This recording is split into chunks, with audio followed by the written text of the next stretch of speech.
This is BTEC Engineering, Unit 7, Section A15, on page 29 of the examples booklet. As usual, this is a video and not a lesson, so you will need to pause to take notes. Please also refer to some of the explanations in the last two sections. So as we're working through, our formula now moves to trigonometry. So S is equal to 1.75 sine 2t.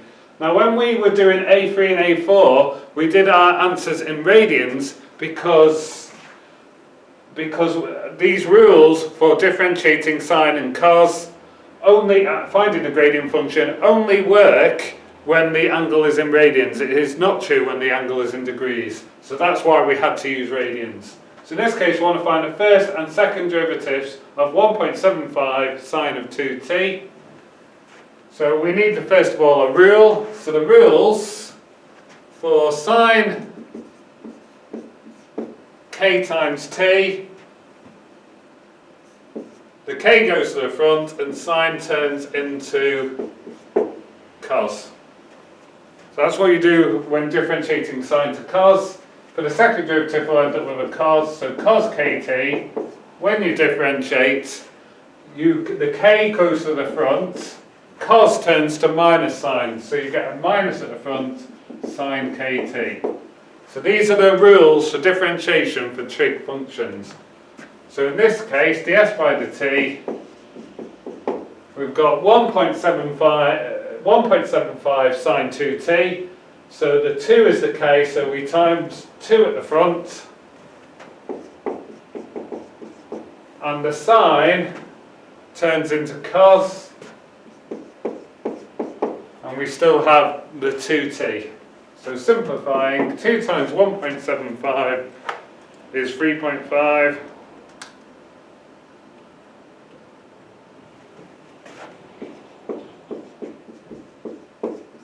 So ds by dt is 3.5 cos 2t. Differentiating again. Again, at the very least, you need to be able to follow this process through with slightly different numbers. So we're now on a cos function. So we have when we differentiate, we have a minus at the front. The k, the number in front of the t, goes to the front, so we times by the 2. And cos turns into sine. So minus 2 times 3.5 is minus 7. So we get minus 7 sine 2t. And we'll need s ds by dt and the other d2s over dt squared for later on. So let's write them all down for reference. 3.5 cos 2t, d2s over dt squared equals minus 7 sine 2t. So we've got our rules for the next section. Moving on.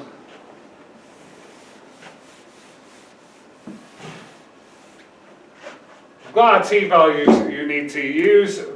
Because we're doing it, we'll have to do this on our calculator. We'll need to make sure we're in the correct calculator mode. We need radians, so shift mode 4.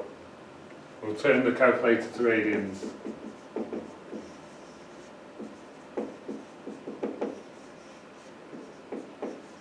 And we should keep it in radians for the whole of this assignment and the next one. Right, so as usual, we stick our t values into the formulae. So t equals pi over 4, gradient equals ds by dt, which is 3.5 cos 2t. So 3.5 cos 2 times pi over 4, since that's our t value. And the calculator will put brackets in, so I would close it at the end. So doing that now, 3.5 cos 2 times fraction button pi over 4, close bracket, equals 0. Do the same for the other t value. T equals pi over 2. Gradient equals ds by dt. Sticking into the formula, 3.5 cos 2t. So 3.5 cos 2 times pi over 2 equals, stick into the calculator, 3.5 cos 2 times pi over 2, close brackets, we get minus 3.5. Again, that's what you need for the pass. For the merit and distinction, you need to explain the method, you need to compare your answers. So these are the actual answers. So the answers from A3 are estimates, so the closer they are to these numbers, the better they are. So if they're dead on, perfect estimate, close, good estimate, far away, bad estimate. You need these comments to get the higher grades. Part C.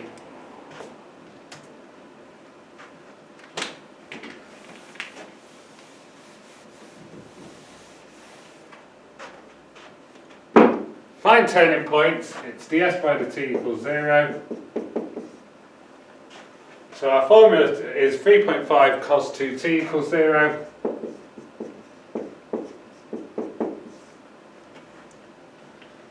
Divide both sides by 3.5. Well, it has no impact on the 0, so you just end up with cos 2t is equal to 0. Now, we drew our graph. So basically, because a sine wave goes on forever, technically there are an infinite number of turning points. We're only going to deal with the answers from that we sketched, basically, which we sketched from 0 to pi over 2. So if we do cos inverse on our calculator, we get, that will give us our first value for t. So cos the minus 1, 0 equals pi over 2, half pi. It says half pi in the calculator, I would write it as pi divided by 2. But you can get extra solutions when you're working with trig, so it isn't the only solution. To get the other solution, you would take the pi over 2 away from 2 pi. So 2 pi is a full revolution. So basically, cos curve goes like that.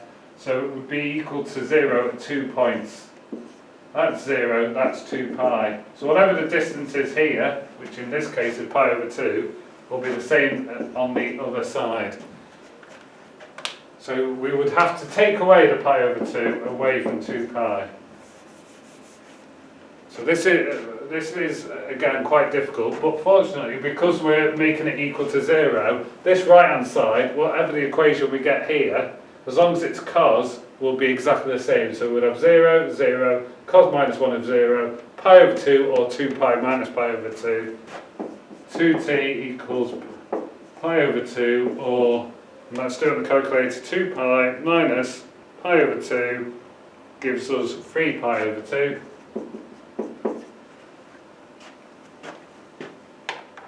So basically, the only difference that may be is that 2t may be a different value. So follow it through, the right hand side will be the same, the left hand side will only have these numbers as different, and the number there has no impact at all.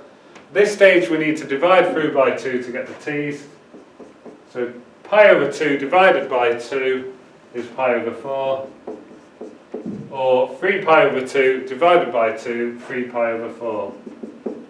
So we end up with 2 values of t for the region of the graph that we plotted. Right, so that, as usual, we then have to stick that into the s equation. So s equals 1.75 sine of 2t. So we're going to do 2 sides to that. So s equals 1.75 sine of 2 times pi over 4. Stick that into the calculator.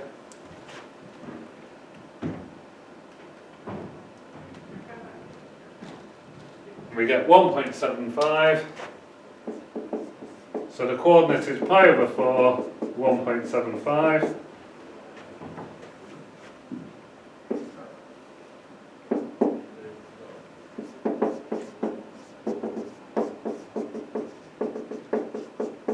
We have to do the same thing for the other equation.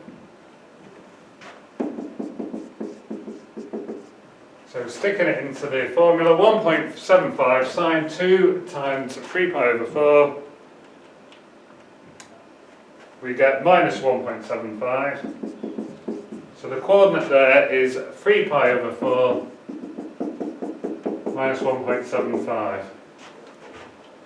To do the second derivative test, we've got d2s over t squared equals minus 7 sine 2t.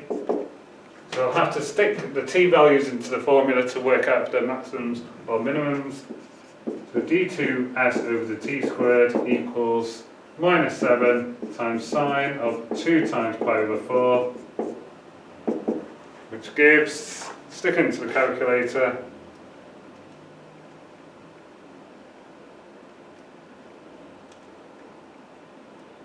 we get minus 7, which is negative, and a negative second derivative means point is maximum.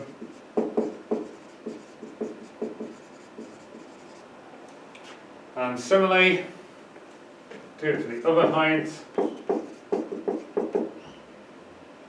So minus 7 sine times 2 times 3 pi over 4.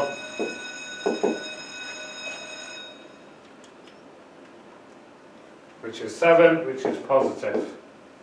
So, and again, from earlier work, if it's a positive second derivative, the point is a minimum.